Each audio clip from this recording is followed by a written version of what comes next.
குடும்பங்களிலே பார்த்து விட்டோமானால் பெரியவர்களை இன்றைக்கு மதிக்கிற பிள்ளைகள் இல்லாமல் போய்விட்டார்கள். எந்த பிள்ளைகளை பார்த்தாலும் தமக்கென்று ஒரு தனி அறை அமைத்து கொண்டு அதற்குள்ளே தமக்கென ஒரு வாழ்க்கையை உருவாக்கி கொள்ள முயற்சிக்கிறார்கள். இன்றைக்கு இளைஞர்கள் பல பேர் நடிகர்களை சந்திக்க வேண்டும், அப்படி இப்படி பல பேரை சந்திக்க வேண்டும் என்று வருகிறார்கள். நான் அதை தவறென்று சொல்ல மாட்டேன். எம்ஜிஆர் அவர்கள் தமிழராட்சி மாநாடு நடத்துகிறார் மதுரையிலே. அந்த மாநாட்டுக்கு எவ்வளவோ கஷ்டப்பட்டு வந்து சேர்ந்தேன். நான் இதை விளையாட்டாக கேட்கவில்லை. உங்களை கும்பிடுகிற வாய்ப்பு எனக்கு கிடைத்து விட்டது. எனக்கு பின்னே வரப்போகிற இளைஞர்களுக்கு அது கிடைக்குமோ தெரியாது. ஆகவே நீங்கள் இந்த திருவடியை தரத்தான் வேண்டும் என்றேன். வெறுமனே வாயிலே சிரிக்கிற சிரிப்பு அல்ல. சிரிப்பு என்பது இதயத்திலே இருந்து பிறக்க வேண்டும். இதயத்திலே இருந்து சிரிப்பு பிறப்பதானால் அதற்கு உணர்வு சார்ந்த கூர்மை இதயத்திலே இருக்க வேண்டும். நான் நினைக்கிறேன், என்னுடைய அனுபவங்களை சொல்லலாம் என்று நினைக்கிறேன். சிரிப்பு என்பது வெறுமனே வாயிலே இருந்து வருகிற ஒன்று அல்ல. வாயிலே இருந்து வருகிற சிரிப்பும் இருக்கிறது. அந்த சிரிப்பு உண்மையிலே சிரிப்பல்ல. ராமாயணத்திலே ஒரு இடம் வரும். சுக்ரீவனுக்கு முடிசூட்டு விழாவை நடத்திவிட்டு முடிசூட்டுவதற்கு முன்பாக அவனுக்கு சில ஆலோசனைகளை ராமன் வழங்குவான். அப்படி வழங்குகிற பொழுது ராமன் சொல்லுகிற ஆலோசனையில் ஒன்று, நீ உன்னுடைய நிர்வாகத்திலே நீ இருக்கிற பொழுது உன்னிடம் வருகிறார்கள், எதிராளிகளும் வருவார்கள், நண்பர்களும் வருவார்கள். அப்படி எதிராளிகள் வந்தால் நீ என்ன செய்ய வேண்டும் என்று ராமன் சுக்ரீவனுக்கு ஆலோசனை சொல்கிறான். உன்னுடைய பகைவர்களும் உனக்கு முன்னே வந்து உட்காருவார்கள், அவர்களுக்கு நீ என்ன செய்ய வேண்டும் என்று சொல்லுகிற பொழுது ராமன் சொல்லுகிற ஆலோசனை, அவன் சொல்வான், நீ என்னதான் கஷ்டப்பட்டாலும், அவர்கள் எவ்வளவுதான் எதிரிகளாக இருந்தாலும் அவர்களை உன்னுடைய புன்சிரிப்பினாலே அவர்களை உள்வாங்கு. நீ சிரித்து விட்டால் நீ என்ன நினைக்கிறாய் என்று உன்னுடைய எதிராளிகளுக்கு தெரியாது. ஆகவே நீ சிரித்து கொண்டு அவர்களை வரவேற்க வேண்டும் என்று சொல்லுகிறவன், வாயாலே நீ வெறுமனே அவர்களுக்கு வரவேற்பு சொன்னால் கூட போதும், உன்னுடைய முகம் புன்னகையோடு இருக்க வேண்டும் என்று சொல்லுகிற ஆலோசனையை நான் இப்பொழுது நினைத்து பார்க்கிறேன். அது வெறும் சிரிப்பு. அப்படி இருக்கக்கூடாது. சிரிப்பு என்பது இதயத்திலே இருந்து மனிதனுக்கு வர வேண்டும். மனித உலகம் இன்றைக்கு ஏற்பட்டிருக்கிற மனித உலகத்திலே ஏற்பட்டிருக்கக்கூடிய பெரிய இடர் என்னவென்று கேட்டால், நாளுக்கு நாள் நாங்கள் மனிதத்துவத்தை இழந்து கொண்டிருக்கிறோம். இது சகல விடயத்திலும் உண்மையாகி கொண்டிருக்கிறது. நாளுக்கு நாள் மனிதர்கள் மனிதத்தன்மையை இழந்து கொண்டு வருகிறார்கள். நாட்டிலேயும் சரி, உலகத்திலேயும் சரி, வீட்டிலேயும் சரி, நம்முடைய இழப்பு என்பது எது ஆகப்பெரிய இழப்பு என்றால் மானுடத்தினுடைய இழப்புத்தான் மிகப்பெரிய இழப்பாக இருக்கிறது. ஒரு காலத்திலே பெற்றோர்களை பிள்ளைகள் மதித்தார்கள், பிள்ளைகள் பெற்றோர்களை மதித்தார்கள், மாணவர்கள் ஆசிரியர்களை மதித்தார்கள், தலைவர்களை மக்கள் மதித்தார்கள், மக்களை தலைவர்கள் மதித்தார்கள். இப்படித்தான் ஒரு காலத்து தமிழ் உலகம் வாழ்ந்து கொண்டிருந்தது. இன்றைக்கு இது நேர்மாறாக மாறிக்கொண்டிருக்கிறது. யாரும் யாரையும் போற்றுகிறவர்களாக இல்லை. மாணவர்கள் ஆசிரியர்களை மதிக்கிறார்கள் இல்லை என்று எல்லா ஆசிரியர்களும் கவலைப்படுகிறார்கள். என்னுடைய ஆசிரியர் ஒருவர் சொல்வார், எங்கள் கூட்டத்திலே பேசுகிற பொழுது என்னுடைய ஆசிரியர் ஒருவர் சொல்வார், ஆரம்ப காலத்திலே மாணவர்கள் நாங்கள் வீதியிலே நடந்து போனால் மாணவர்கள் எங்களை கண்டால் சைக்கிளை விட்டு இறங்கி விடுவார்கள் என்று சொல்வார். சில நாட்கள் போன பிறகு மாணவர்கள் சைக்கிளில் நின்றபடியே தங்களோடு பேசினார்கள் என்றார். அதற்கு பிறகு சைக்கிளிலே நின்று பேசியவர்கள் முடிவிலே என்ன செய்கிறது என்று பார்த்தால் சில நாட்கள் போன பிறகு மீண்டும் சைக்கிளிலே இருந்து இறங்கினார்கள் என்று சொன்னார். அப்படியானால் மாணவர்களுக்கு ஆசிரியர் மேலே மதிப்பு வந்து விட்டதா என்று நாங்கள் கேட்ட பொழுது அவர் சொன்னது, அப்படியெல்லாம் ஒன்றுமில்லை, சைக்கிளை விட்டு இறங்கி எங்களை பார்த்து நெருப்பட்டி இருக்கிறதா என்று இப்படி ஆட்டி கேட்கிறார்கள் என்றார். அதை எதற்கு கேட்டிருப்பார்கள் என்பதை நான் சொல்ல தேவையில்லை. அந்த அளவுக்கு ஆசிரியர்களுக்கும் மாணவர்களுக்குமான உறவு கெட்டுவிட்டது. குடும்பங்களிலே பார்த்து விட்டோமானால் பெரியவர்களை இன்றைக்கு மதிக்கிற பிள்ளைகள் இல்லாமல் போய்விட்டார்கள். எந்த பிள்ளைகளை பார்த்தாலும் தமக்கென்று ஒரு தனி அறை அமைத்து கொண்டு அதற்குள்ளே தமக்கென ஒரு வாழ்க்கையை உருவாக்கி கொள்ள முயற்சிக்கிறார்கள். வீடு என்பது இன்றைக்கு ஒரு பெயருக்குத்தான் இருக்கிறது. குடிசையாக இருந்த பொழுது, வறுமை இருந்த பொழுது இருந்த உறவு நெருக்கம் இன்றைக்கு இல்லை. அது உங்கள் எல்லோருக்கும் தெரியும். நான் ஒரு கிராமத்திலே வாழ்ந்தவன். நான் அதை பல இடங்களிலே சொல்லி இருக்கிறேன். என்னுடைய தாயாருடைய வீடு அது ஆச்சரியமாக இருக்கும். 2 அறைகள் தான் அந்த வீட்டிலே இருக்கும். இந்த பக்கத்திலே ஒரு ரூம், அந்த பக்கத்திலே ஒரு ரூம். அந்த பக்கம் ஒரு நீண்ட வராந்தை, இந்த பக்கம் ஒரு நீண்ட வராந்தை. இவ்வளவும் தான். 2 அறையோடு கூடிய வீடு. மண்ணாலே கட்டப்பட்ட ஒரு சமையல் அறை. இப்படித்தான் அந்த வீடு இருந்தது. அந்த வீட்டிலே மொத்தம் ஒரு 40 பேர் வாழ்ந்தார்கள். என் தாயோடு கூட பிறந்த சகோதரங்கள் 9 பேர் தாயோடு பிறந்திருந்தார்கள். அதைவிட என் தாயினுடைய சகோதரங்கள், அவர்களுடைய பிள்ளை குட்டிகள் என்று மொத்தம் 40 பேர் அந்த வீட்டிலே வாழ்ந்தார்கள். இவ்வளவுத்துக்கும் அந்த 2 அறை என்று சொன்னேனே, அந்த அறையிலே ஒரு அறையை ஆட்கள் பிளங்க மாட்டார்கள். அது சாமிக்கென்று விட்டு விடுவார்கள். சாமிக்கு நெல் வைக்கிறது, நெல் கொண்டு வந்து வைப்பது, சாமி கும்பிடுவது, அதற்கு மட்டும்தான் அந்த அறை. மற்ற அறையிலே பெண்களுக்காக அந்த அறை ஒதுக்கப்பட்டிருக்கும். ஆண்கள் இந்த 2 வராந்தையிலேயும் படுத்திருப்பார்கள். இதுதான் எங்கள் அந்த குடும்ப அமைப்பு. நான் கூட ஆச்சரியப்படுவதுண்டு, இந்த வீட்டிலே இருந்து கொண்டு என் பாட்டன் எப்படி 9 பிள்ளைகளை பெற்றெடுத்தான் என்று நான் வியப்பதுண்டு. அப்படித்தான் அந்த குடும்ப அமைப்பு இருந்தது. சமையல் செய்வதானால் ஒரு மண் சமையலறை. ஒவ்வொரு ஆண்களும் இன்றைக்கு இருக்கிற இளம் பிள்ளைகள் போல ஒரு கொஞ்சம் கொஞ்சமாக உண்ணுகிறவர்கள் இல்லை. அவர்கள் தட்டாக உண்ணுவார்கள். அவர்களுக்கு சமைப்பது என்பதே ஒரு வேலை. அந்த காலத்திலே இருந்த அந்த உறவு நெருக்கத்தை நினைத்து பார்க்கிறேன். இன்றைக்கு அது இல்லை. இன்றைக்கு வசதிகள் வந்து விட்டது, வீடு வளர்ந்து விட்டது, வீட்டுக்குள்ளே தனி அறைகள் நிறைய வந்து விட்டன. ஆளுக்கு ஒரு அறை, என்னுடைய அறை என்று எடுத்துக்கொள்கிறார்கள்.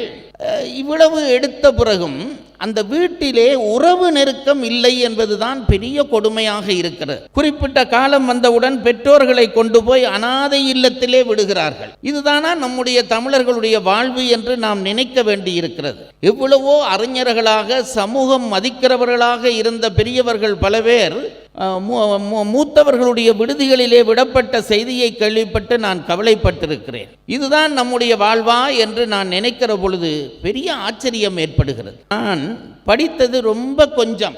இதை ஒரு தன்னடக்கத்துக்காக நான் சொல்கிறேன் என்று தயவு செய்து நினைத்து விடாதீர்கள். நான் படித்தது ரொம்ப கொஞ்சம்.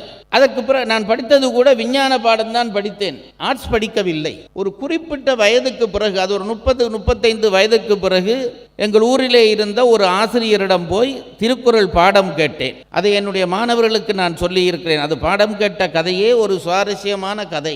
அப்படி நான் போய் பாடம் கேட்டு ஒரு 3-4 ஆண்டுகள் ஒரு ஆசிரியரிடம் பொறுமையாக இருந்து படித்தது தான் நான் வைத்திருக்கிற கல்வி சொத்து. அதுக்கு மேலே என்னிடம் ஒன்றும் இல்லை.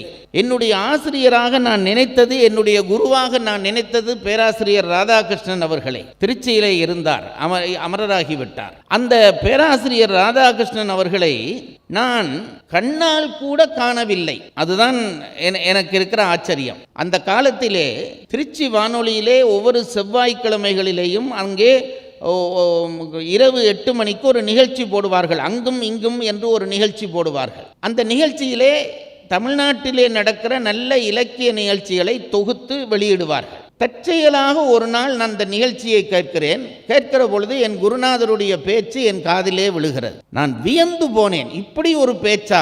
நாங்கள் பேசுகிற பேச்செல்லாம் என்ன பேச்சு என்று எனக்கு ஒரு அருவருப்பு கூட உண்டாகியது. அந்த பேச்சை கேட்ட நாள் தொடக்கம் அந்த செவ்வாய்க்கிழமை 8 மணிகளை நான் தவற விட மாட்டேன். ஒரு காதலனை எதிர்பார்த்து இருக்கிற காதலி போல இன்றைக்கு என் குருநாதர் பேச்சு வராதா என்று நான் தவம் செய்திருக்கிறேன். அவரை நான் பார்த்தது கூட இல்லை. அவருடைய வடிவம் கூட எப்படி இருக்கும் என்று எனக்கு தெரியாது.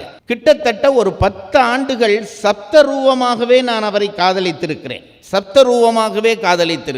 அதற்கும் அவரை பற்றி ஒரு செய்தியும் தெரியாது. அங்கே அறிவிப்பார்கள், பேராசிரியர் இரா ராதாகிருஷ்ணன் பேசுவார், இவ்வளவும் தான் எனக்கு தெரியும். அதற்கு பிறகு நான் படிக்கிற பொழுது ஒரு ராமாயண புஸ்தகத்திலே ஒரு பேரறிஞர் முன்னுரை எழுதுகிற பொழுது 2 பேரை குறிப்பிட்டிருந்தார். இன்றைக்கு ராமாயணத்தை அழகுறச் சொல்கிறவர்கள் 2 பேர். அதிலே ஒருவர் பேராசிரியர் ராதாகிருஷ்ணன் என்று எழுதியிருந்தார். அவர் பேரறிஞர், எழுதியவர் ஒரு பேரறிஞர். அதிலே அவர் எழுதுகிற பொழுது திருச்சி நேஷனல் கல்லூரியில் கற்பிக்கின்ற பேராசிரியர் ராதாகிருஷ்ணன் என்று ஒரு வார்த்தை போட்டிருந்தார். என் குருநாதர் பற்றி எனக்கு தெரிந்த 2வது செய்தி அது.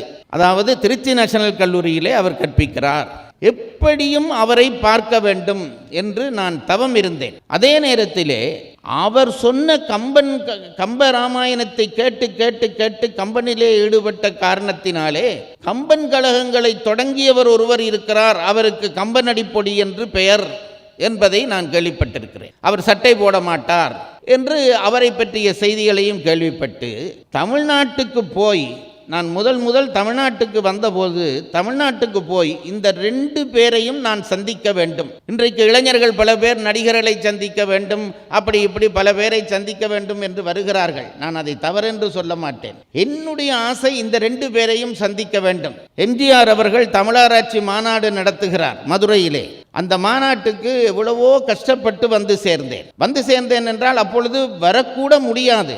நானாக துணிந்து ஒரு டைரியிலே ஒரு துண்டை கிழித்து ஒரு லெட்டர் எழுதி எம்ஜிஆருக்கு அனுப்பினேன். ஏதோ எம்ஜிஆர் என்னுடைய நண்பர் போல நினைத்து கொண்டு அவருக்கு எழுதுகிறேன், நான் இப்படி இலங்கையிலே இருக்கிறோம், உங்கள் விழாவை பார்க்க விரும்புகிறோம் என்று டைரியிலே எழுதி, அட்ரஸ் கூட எங்களுக்கு எழுத தெரியவில்லை, முதலமைச்சர் தமிழ்நாடு என்று எழுதிவிட்டு அதை போட்டோம். நீங்கள் சொன்னால் நம்ப மாட்டீர்கள், எண்ணியாங்கு எய்துவ என்று திருவள்ளுவன் சொன்னது போல நான் அந்த உறுதியாக நினைத்து கொண்டு எழுதின கடிதம் ஏதோ வகையிலே எம்ஜிஆர் கையிலே சேர்ந்து எங்களை 6 பேரை தமிழராட்சி மாநாட்டுக்கு வரும்படி அவர் அழைப்பனுப்பியிருந்தார்.